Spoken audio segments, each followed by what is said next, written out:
Welcome to the Great Detectives of Old Time Radio. From Boise, Idaho, this is your host, Adam Graham. If you have a comment, email it to me, box13@greatdetectives.net. Follow us on Twitter at Radio Detectives and become one of my friends on Facebook, facebook.com/Radio Detectives. Before we do get started, I do want to encourage you to join me in supporting HIV/AIDS orphans in India and sponsor my participation in the Run for Heaven's Gate series of half marathons. Go to heavensgate.greatdetectives.net. Also, over at greatdetectives.net this weekend, I'll have my review of Miss Marple, the complete short story collection. And you can have those automatically delivered through the Kindle, and you can try that service out free for 2 weeks. Well, last week, the music on Dragnet was different, and I said that it was probably the least Dragnet-like episode of Dragnet. Well, now we're going to take a listen to a program that was truly a step forward for the show. So here now is Production 3, also known as Werewolf.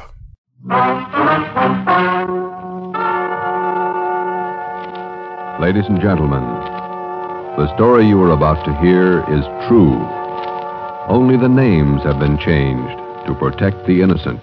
NBC brings you Dragnet.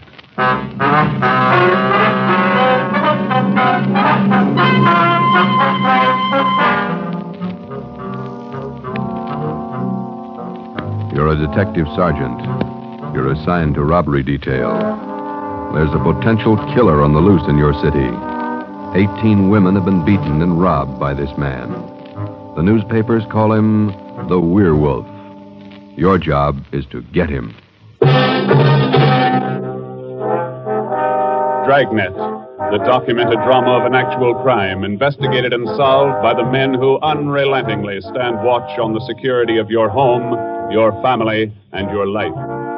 For the next 30 minutes, in cooperation with the Los Angeles Police Department, you will travel step by step on the side of the law through an actual case, from beginning to end, from crime to punishment.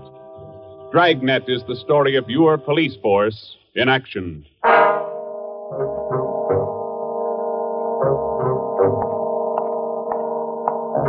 was Thursday morning, February 2nd. It was raining in Los Angeles. We were working the early morning watch out of robbery detail. Detectives in Los Angeles work in pairs. My partner's Ben Romero. He's a sergeant, and so am I. My name's Friday. The boss is Ed Backstrand, chief of detectives. I was on the way back from the teletype room, and it was 3 a.m. when I got to room 27A, robbery detail. Hi, Ben. What's up? Keep your coat on, Joe. Just had a hotshot call. Coming, Skipper? Right behind you. Let's go, Friday. Well, what was it, Ed? Another woman robbed, almost beaten to death. Well, how many does that make? About 18 in 6 weeks. Is that right, Skipper? Yeah, 18 too many. Come on, down these stairs to the garage. Yeah. What about that suspect we had, Ed? You mean Martin? Yeah. Had to release him this morning. But I got a good tail on him, Henderson. Yeah. We got any report yet? Nothing definite to hold him for. Here's the garage. Let's hustle it. Right. Then if this isn't Martin's job, Skipper, and he's not the right man... Then we start all over again, and we work night and day till we find the right man. Here's the car. Let's go. Ben, you drive. Yeah, all right. How do the victims describe this guy, Ed? Pretty sketchy. Supposed to be tall, dark, long black hair. Last woman said he had a face like an animal, something like a dog or a wolf. A wolf? Yeah. She said something like a werewolf. Something like a werewolf. Well, he almost had to be that, judging from the way he operated. He was either an animal or a raving maniac. One thing we were sure of, he was smart and he was dangerous. For almost 2 months, he'd prowled the streets in a stolen car in the early morning, usually between 3 and 5 a.m. And the victims were always lone women, most of them waitresses, coming to work or going home.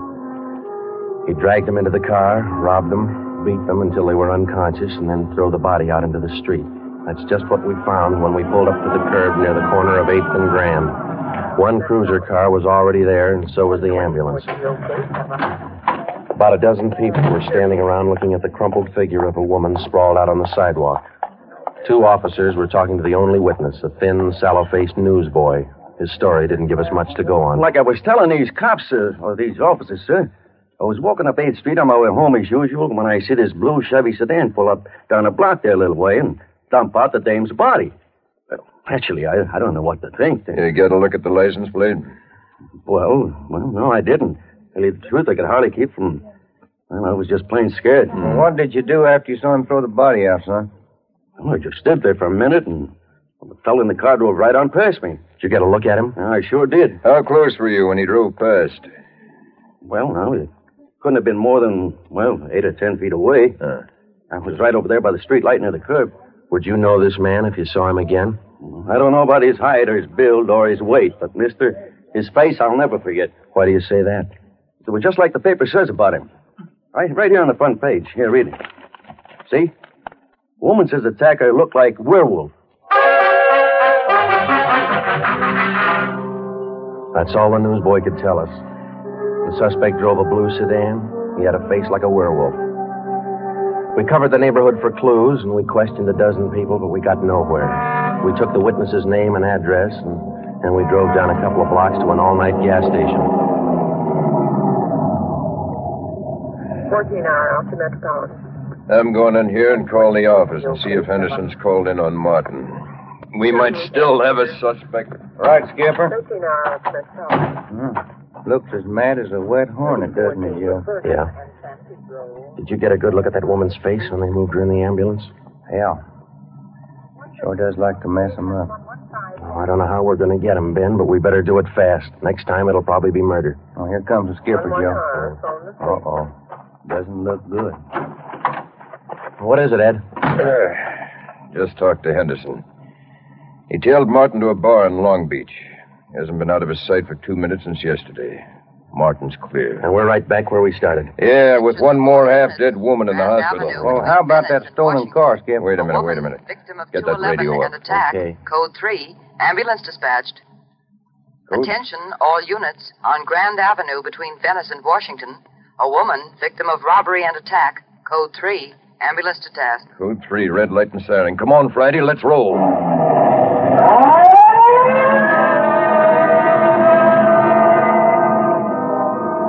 We couldn't be sure, but it sounded like another one. 6 minutes later, we were there. Same story. Werewolf. The next day, the chief ordered the number of cruiser cars doubled in the Central District. This was for the early morning watch, with plainclothesmen to back them up. Then the newspapers played it vague, and in 2 days, the story was on the front page of every paper in town.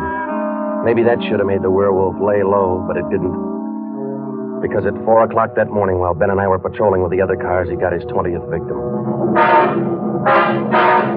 Attention, all units. Whittier between Soto and Matthews. A woman victim of 211, an attack. Code 3. Ambulance dispatched. Here's a report on that blue sedan he used the other night, Joe. Found it out on Anaheim Telegraph Road. Any luck with it? Not one fingerprint we can use. Anything else? Nothing. Well, how about the auto theft detail? Same old story, Joe. He steals a car, uses it once, and then drops it. Never leaves a thing behind. Well, that's great. We're sure moving fast. How about that big guy you picked out of the lineup this morning? Oh, I checked his alibi. It's perfect. Now we haven't got even half a clue. Yeah. Well, come on, let's check with Ed. He's instructing the policewomen on the plan for tonight. All right. Now you've heard the report. You understand how the suspect operates and what you're to do. I think so. Remember, all of you forget you were ever policewomen. Change the way you walk, the way you carry yourselves. That's the part you're playing, all right? Okay. And be careful and don't take any chances. All right, Freddy. Okay, Ed. Now, just to make sure you look the part, we're spotting each one of you at different restaurants and coffee shops throughout the Central District. And from 7 o'clock tonight until daylight tomorrow, each one of you is going to be a waitress. You got that? Yeah.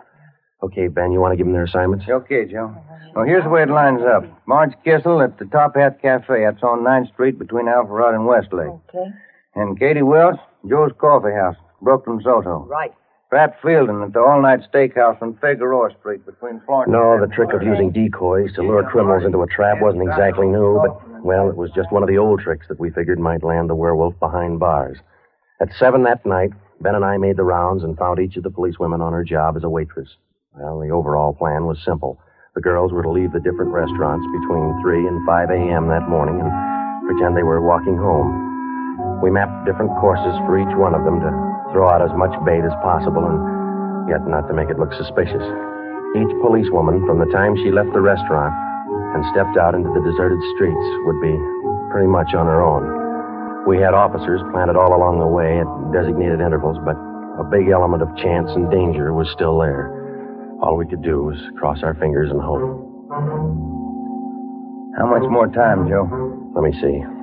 She's due in 2 minutes. Yeah. Waiting gets on your nerves. And it won't be long. This corner doorway's pretty good lookout spot. Yeah. Wait a minute. Listen. Who is it, Joe? Can you see? Get back. What is it? Wait a minute. It's Marge Kissel.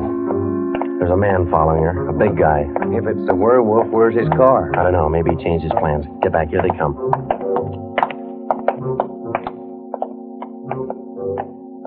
You get a look at him, Joe? Oh, pretty good. Not too suspicious. Might be coincidence. Well, I got a pretty good lead. Come on, let's go. Stay back in the shadows. Hey, Joe. So where'd the guy go to? I lost him. A little coffee shop up in the next corner, see? Take a look. Oh, yeah. He's opening the door. He's turning on the lights. Yeah. Looks like a false alarm, Joe. Well, let's check him anyway.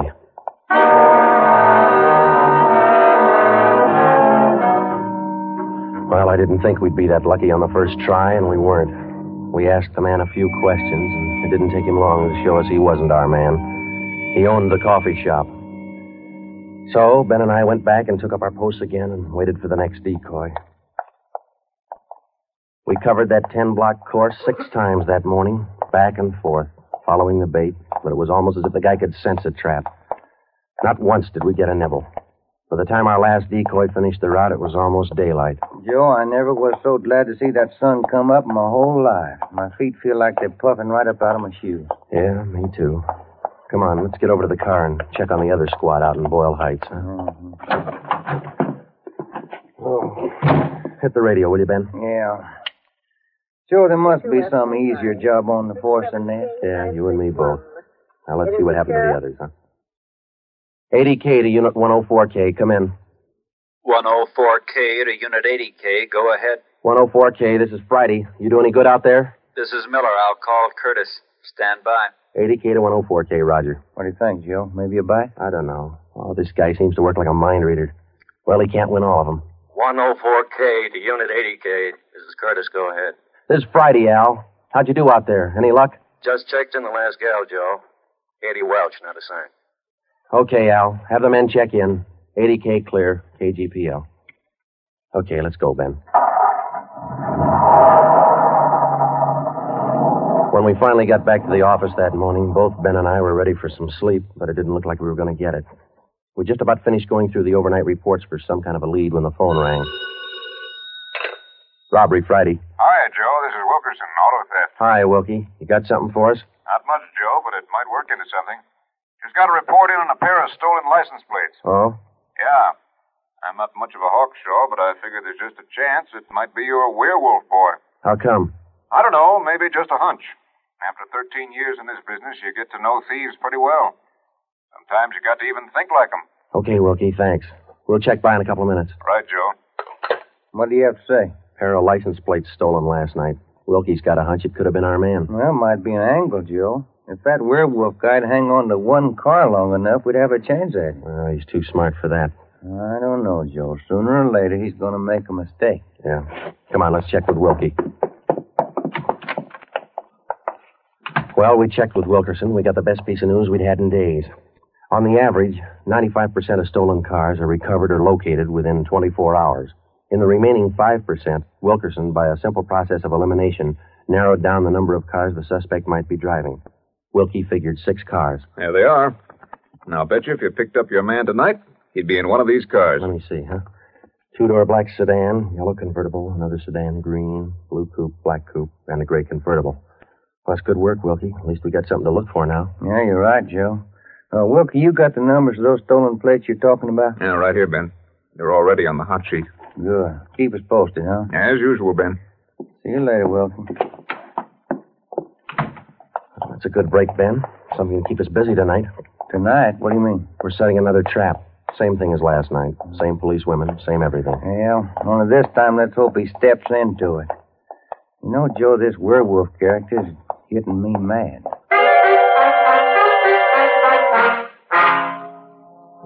That night, we followed in our own footsteps.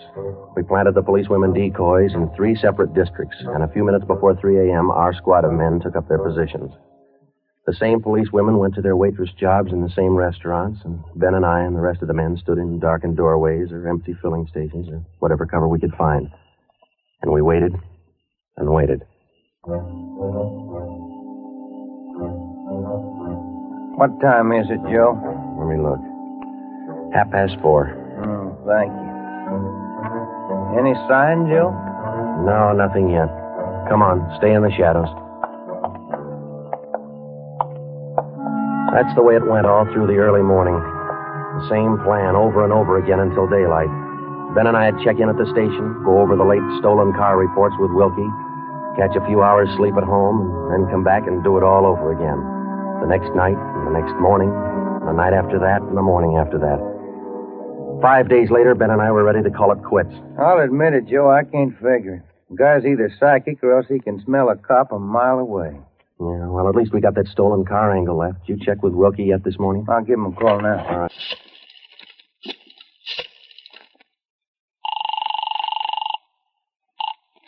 Auto theft, Wilkerson. This is Ben, Wilkie. Got anything for us this morning? Yeah, just going to call you. You fellas ought to let me solve your cases for you. Why? What'd you get? The boys picked up 3 of those 6 stolen cars since late yesterday. Great. Now, what does that leave us with? Well, here are the 3 still missing. Yeah. 4 X-ray 763. Yeah. 5-6 Young 342. 6-1 Robert 385. Yeah. Got those? Yeah, thank you, Wilkie. Check you later. Good news? Remember those 6 missing cars? Yeah. Wilkie says the boys found 3 of them since late yesterday. Here's what's still out. The blue coupe, the yellow convertible, and the gray convertible. Yeah. Well, this feels like the right track for a change, Ben. Righty. Romero, got a minute? Sure thing, Skipper. Come on, Joe. What do you got, Ed? Woman out in Hollywood just called in with this. She said she walked down to the corner from her house last night to mail a letter. On the way back, a guy pulled up in the car and tried to drag her inside. Any description? Big, heavy set, dark, same thing. Well, how'd you get away from him, Skipper? She said she started running as soon as he made a motion toward her. And he saw her run up the steps of her house. He jumped back in the car and took off. Well, how come she didn't call in before this? She hasn't got a phone. She's afraid to leave the house again until this morning. Sounds good, Chief. You got her address there? Here you are. Mrs. Tom Burdick, 1237 Wilcox, apartment 10. Come on, Ben. This might be what we're looking for.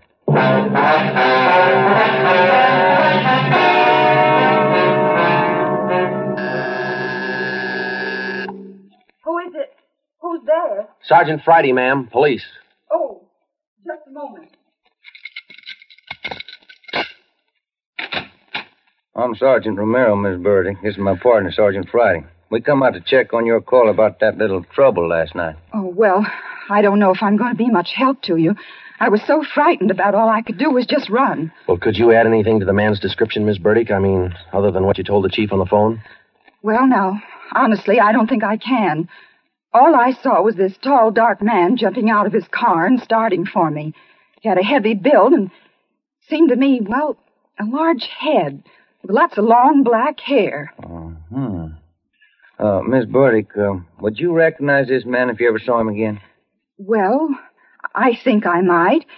He was such an unusually big man, almost frightened me to death. Well, just one more question, Miss Burdick. Could you describe the car this man was driving when he approached you? His car? Mm-hmm. Why, yes. It was a gray convertible. Miss Burdick, are you sure of that? Yes, I'm sure of it. A gray convertible. Thank you, Miss Burdick. That's all we wanted to know.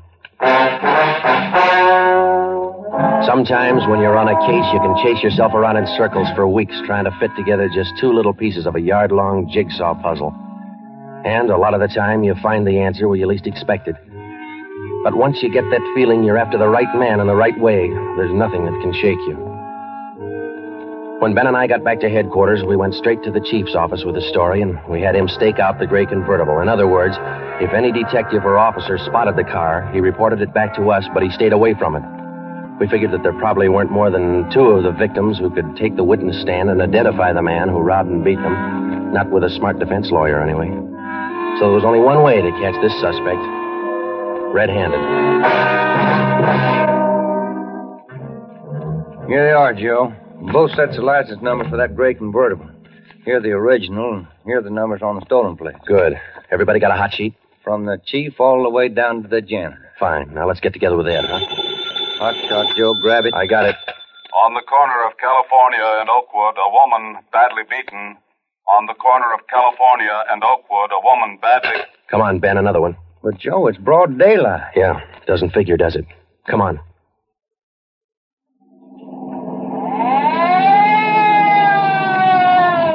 That vacant lot over there, Joe. 2 plainclothesmen and uniformed officers were keeping the crowd back. An ambulance was drawn up by the curb, but it was empty. When we got down to the rear of the lot, we found out why. They were waiting for the coroner. The woman was young, not much more than 30. Her body was half sprawled across the muddy ground, and her face was turned upward. It had been badly beaten. They figured it happened last night, Sergeant. Have the fingerprint men been notified? Yeah. How about the crime lab? Just called them. That's good. Now, let's keep everybody out of the area till they get here. Right, Sergeant. Who found the body? One of the kids in the neighborhood. The woman was dead when he found her. Did she live around here? About a half mile away. I hear she's got 3 kids. Or she had 3 kids. Uh-huh. You seen enough, Ben? Yeah. Let's get on back to headquarters.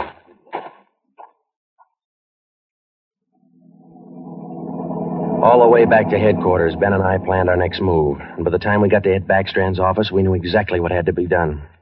When we told him about the Werewolf murder, he didn't say a thing for a minute. He just stared across the room at the calendar on the wall. Then he brought his hand down hard against the desk. Friday, Romero, I'm only going to say this once, so get it straight. That guy's pulled his last job in this city. He's through robbing and beating women, and he's through with murder. I've given you time to track him down, and now I want him in. No stalls and no excuses. I want him. I don't care how many men you use, and I don't care how you get him, but get him. That's all. Ben and I worked all that afternoon, right through dinner, up until 8 o'clock. By that time, the overall plan was down on paper and already in action. It was one of the biggest things we'd ever tackled, and, well, we didn't know if it was going to work. We only knew it had to work. We had a squad of 65 cars to stretch out over 40 square miles of the city in one big dragnet. The blockade itself would be stationary most of the time, and working inside it would be 2 cars, 14 policewomen as decoys, with 2 plainclothesmen assigned to watch each policewoman. If and when the Werewolf was sighted in the gray convertible, we'd automatically take over the police radio for the whole city, and Backstrand would direct the chase from headquarters. A little after 8, we had coffee and hamburgers, and we went to Ben's for a few hours. Ben tucked his kid in bed as usual, and then he laid down for a nap. I talked to his wife until I dozed off in the chair. At 11:30, she woke us up. I combed my hair, put on my coat. Cops' wives are like everybody else's. They worry. When we met Ed at headquarters, we did some last-minute checking on details with Backstrand for about a half an hour, and then we were all ready to go. By 5 minutes past 2, half the Dragnet crew pulled out of the police garage and scattered over the city to their places. By 2:35, the other half pulled out, and a few minutes later, Ben and I followed. At 3 minutes to 3 that morning, Backstrand took over communications and checked every car in the operation. Standby. 617. It was a good start. Every man in his right place by the right time. The trap was set. All we needed now was to find our suspect, the Werewolf, inside. Control 4 to Unit 80K. Control 4 to Unit 80K. 80K to Control 4. Go ahead. This is Backstrand, standing by. 80K, roger. Clear. KGPL. Okay, Ben. Now let's go find him. I got a hunch, Joe. Let's try the Wilshire district first. Sounds all right to me. Let's go.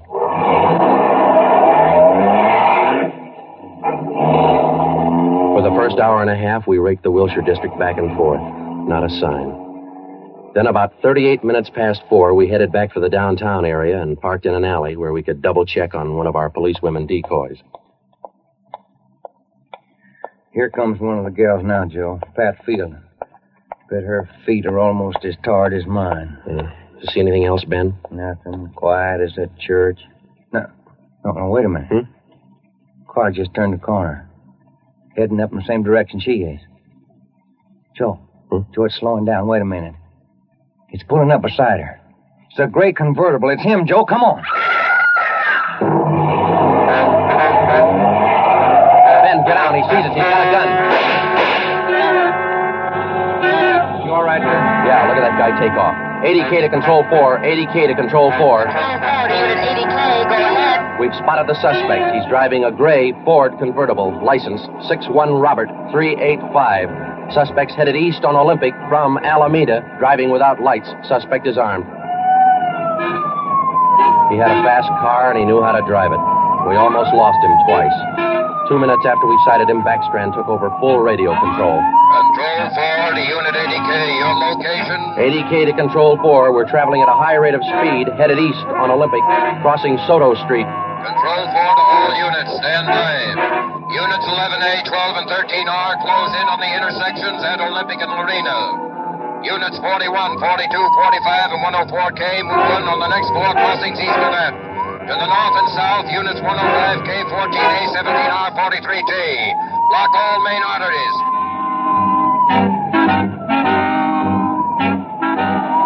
In the next half hour, the 65 cars in the Dragnet had pulled in like a noose around a 5-mile area. Ben and I hoped it was just a matter of time. Unit 80K to Control 4. Control 4 to 80K, go ahead. He's headed north on Fresno Street, crossing Whittier Boulevard. Attention all units.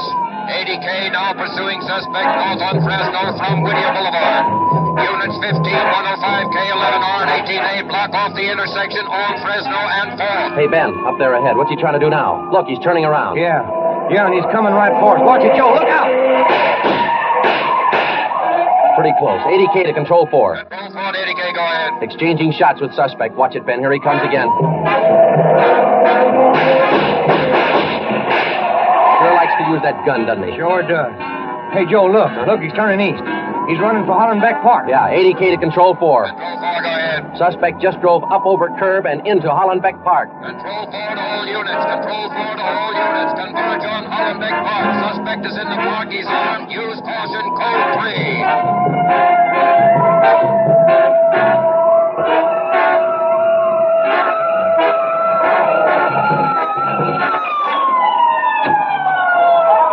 There he is, Ben. Watch it. Looks like a night baseball game with only his headlights. Yeah, come on. Let's get him. Yeah. Never say die, huh, Joe? Joe, can you get a shot at him? Don't shoot! Don't shoot! I'll give up! Don't shoot! Then step out in the open and get your hands in the air. All right, I give up! But don't shoot! You're a brave killer. Yeah, come on. All right, you get your hands in the air. Come on, higher. Joe, look out. He's got a knife. I got him. Joe, those women were right. He does look like a werewolf. Yeah. You got your handcuffs? Yeah.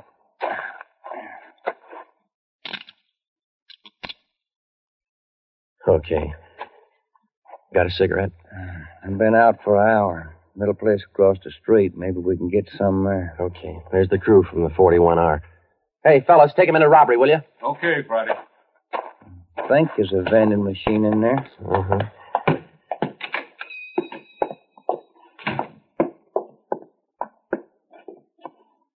Say, you got some change for the cigarette machine, mister? I think so. Say, who was that guy all them cops were after over in the park a little while ago? I picked up the werewolf. Been reading the papers? Yeah. You fellas cops? Yeah. Sure made it easy for you, didn't he? All you cops had to do was surround the little fella in the park. Nothing to it, huh? Yeah, that's right, mister. Nothing to it.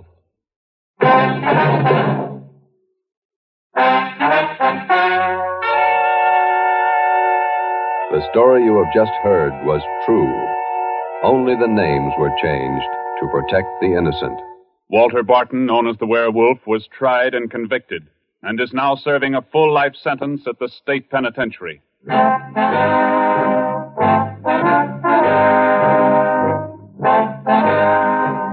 This has been Dragnet, the third in a new series of authentic cases from official files. Technical advice for Dragnet comes from the office of C.B. Horrell, Chief of Police, Los Angeles Police Department. Tonight's program is dedicated to Sergeant Mario Victor Dairo of the Los Angeles Police Department, who, on the morning of January 1st, 1943, gave his life so that yours might be more secure.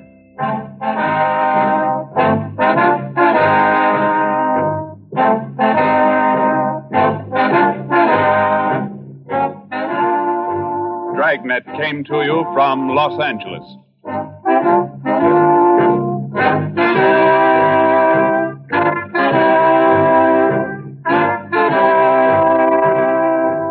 This is NBC, the national broadcasting company.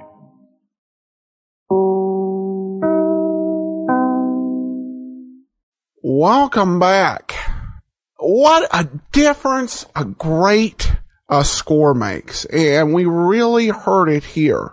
They not only introduced new music, they really put it through its paces in this week's show, and great effect when you get to the end and that chase scene. The music just really sells the scene, and I absolutely love it. With so many episodes of this program, and the Werewolf is one of them, I haven't actually listened to them since I first played them on the show. So it's been more than 7 years since I heard this, and was really surprised by how good it was. And just really well done. Kind of a mix of tedium and excitement that Dragnet does, with the very long chase or search, and then that great chase scene at the end. Again, made by the music and by Jack Webb's acting. And I think this is definitely improved copy over what we used 7 years ago. So just a phenomenal episode, and I hope that you enjoyed it. Well, now we turn to some listener comments and feedback. I posted on when I was recording this, and got a comment from Carrie, who says, Dragnet is one of my favorites, thanks. Well, I'm so glad to be bringing this to you again, and I hope you'll be listening next week as we continue on. Oh, one other key evolution I should comment before we go was the announcement by the announcer of The Fate of the Criminal, as opposed to Joe Friday doing it. And slowly but surely, we're seeing the shape of the Dragnet that we would all come to know and love really forming. Well, that will do it for today. Join us back here on Monday, for Pursuit. And we'll be back here next Saturday for another episode of Dragnet. In the meanwhile, send your comments to box13@greatdetectives.net. Follow us on Twitter, Radio Detectives, and become one of our friends on Facebook. Facebook.com/Radio Detectives. From Boise, Idaho, this is your host, Adam Graham, signing off.